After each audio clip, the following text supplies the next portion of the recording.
Hi guys, this is just going to be a really quick video over the amendments that you'll need to know for your upcoming test.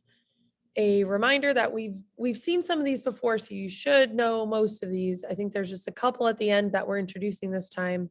This is to get you ready for your Constitution test at the end of the semester. So I think it's time for an amendment roundup. By the time I'm recording this, which is March 28th, 2022, last night, Encanto won an Oscar for Best Animated Picture. So this is now an Oscar-winning amendment roundup. Anyway, okay. So the First Amendment is pretty simple. I feel like we know this one. We hear it a lot. It is freedom of speech, freedom of religion, freedom of assembly, freedom of press, and freedom of petition. Okay.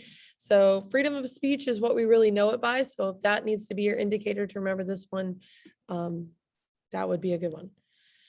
The Second Amendment is the right to bear arms. You have two arms. So that will signify the Second Amendment. That one's easy. The 11th Amendment.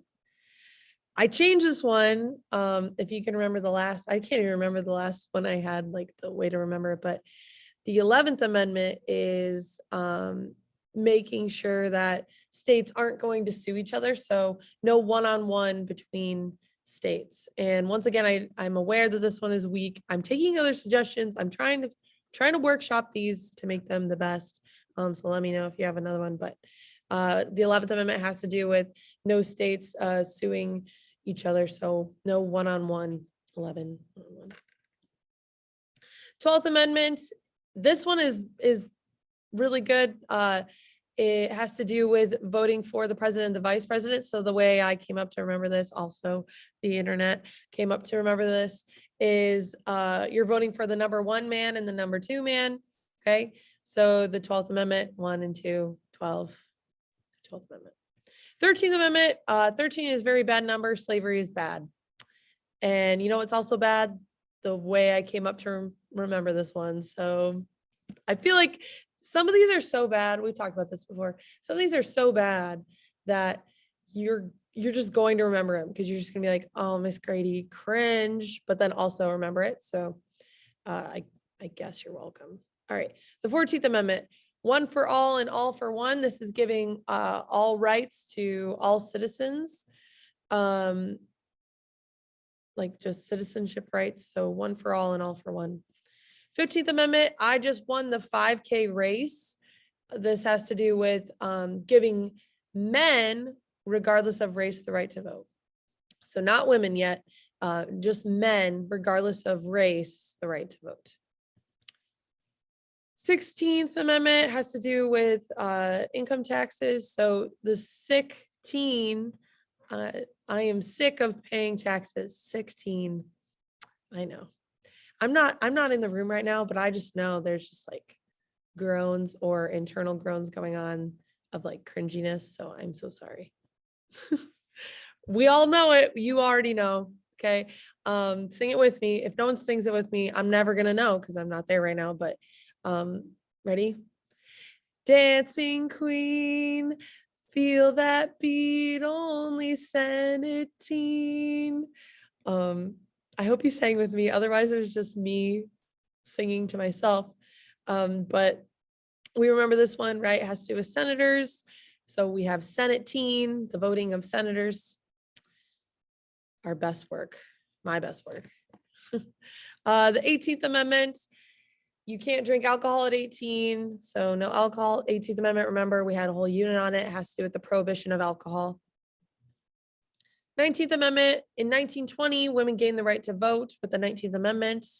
Ladies, you should especially remember this. Come on, it gave us the right to vote. So 1920, 19th Amendment.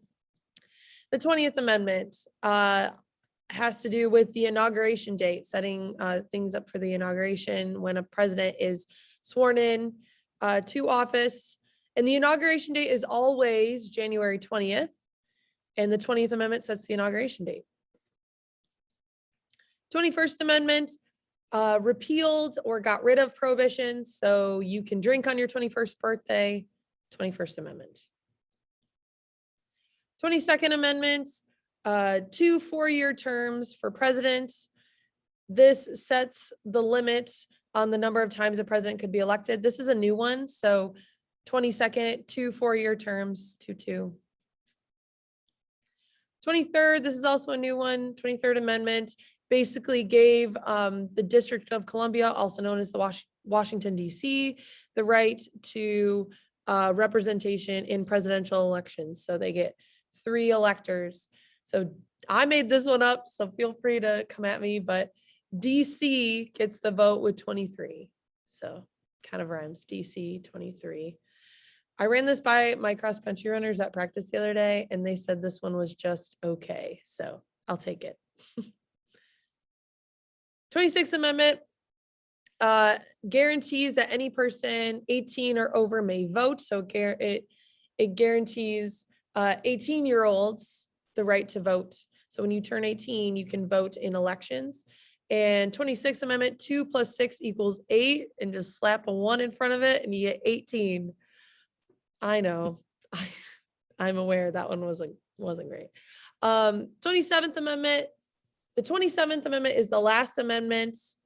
And Congress, it states that Congress can vote to give themselves a pay raise.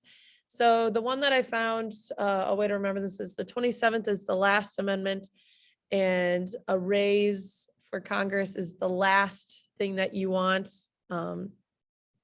But I'll try and come up with a better way to remember that, but that's all I got. If you have another way to remember how the 27th Amendment has to do with Congress voting for their pay, let me know.